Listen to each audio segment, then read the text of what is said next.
After the Singapore Grand Prix, Stefano Domenicali stated that the team's focus, at least on a technical level, would be 99% aimed at 2014. Taking into account the team's new structure, how have you gone about organizing the design of the new car? Well, already for about a year and a half or so, we've been organized in a slightly different way. We've had two deputy chief designers who alternate between the two projects so that they can focus entirely on one or the other. So the guy who's following the 2014 project is Fabio Montecchi.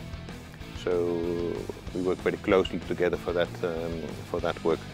On the aerodynamic side, we've had a team working on the 2014 car for quite a long time now, for maybe a year or so. We've obviously now reinforced that team with people who were previously working on 2013 development. They're now all focusing on 2014, so the overall workforce working on 2014 aerodynamically has now increased dramatically. What's it like to be working with your old friend James Allison again? Well, I've known James since 1994. This is our third working experience together. We've previously worked in Benetton for some years and in Ferrari in the early 2000s. I think James is an excellent person, both technically and humanly. So I think together with Pat, they provide a very good, strong leadership technically.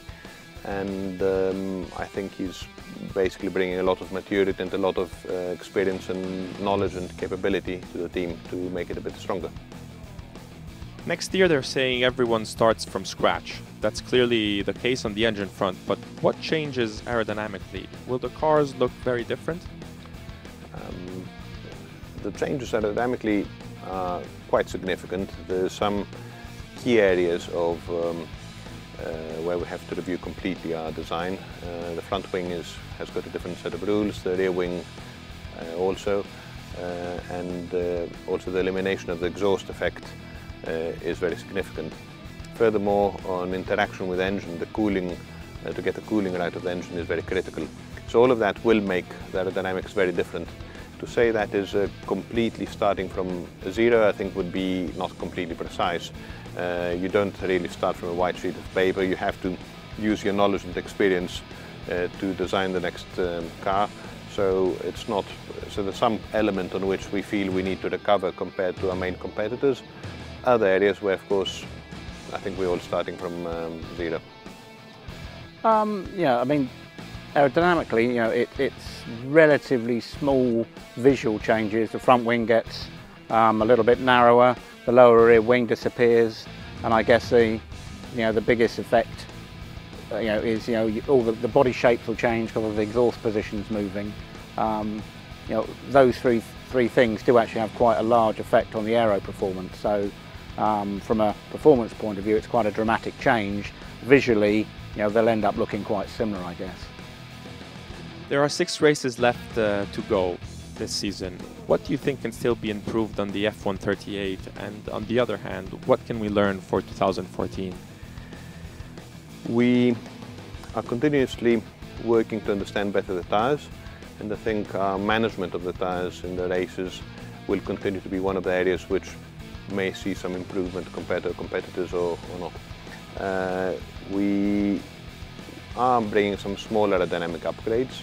I don't think we can put huge hope on them really changing the final result, but we feel there will be some improvements.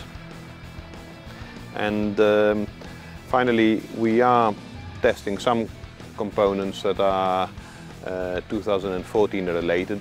There are things we can get some more mileage on Friday, and just make sure that we haven't chosen any wrong specification for next year.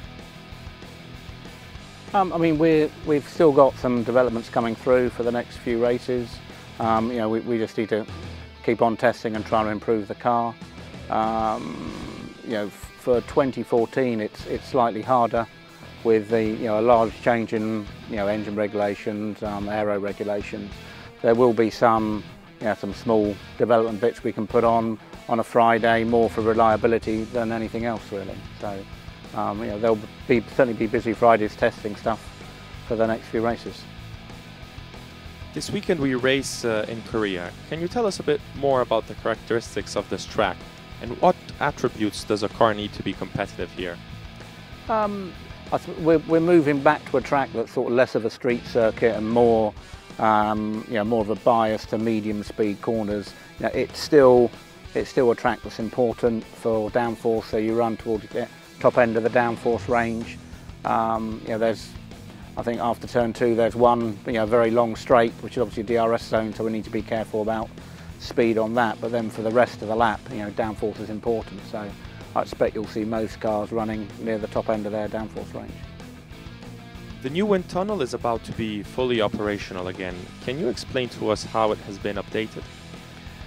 Yes, I mean I feel that the wind tunnel technology we've had over the years has been a very weak point. Our analysis compared to competitors has shown that we are very weak in some areas. We had some issues with our flow quality, so the flow wasn't as uniform as it should be. We couldn't run as big a wind tunnel model as we would have liked, and furthermore our data acquisition and instrumentation was quite outdated, which meant that we couldn't really do as fast runs as the modern technology permits. So therefore we could do fewer runs per day and fewer experiments, which all of that put together meant we had a bit of a drawback. We have put together a package of updates on the wind tunnel that has taken a few months to complete, and is really addressing all of these issues. So I'm quite optimistic that will probably mean that on this front, once we are fully up and running again, we will not have a major defect to our competitors. At the start of the year, the F138 was definitely one of the best when it came to looking after its tires, an area we had worked on a lot. Why do you think this strong point has now decreased? The way the tires degrade, which is very significant for race performance, is a bit different between the tires that we had in the early season and the tires we've had after the German Grand Prix, when the belt changed from metallic to Kevlar.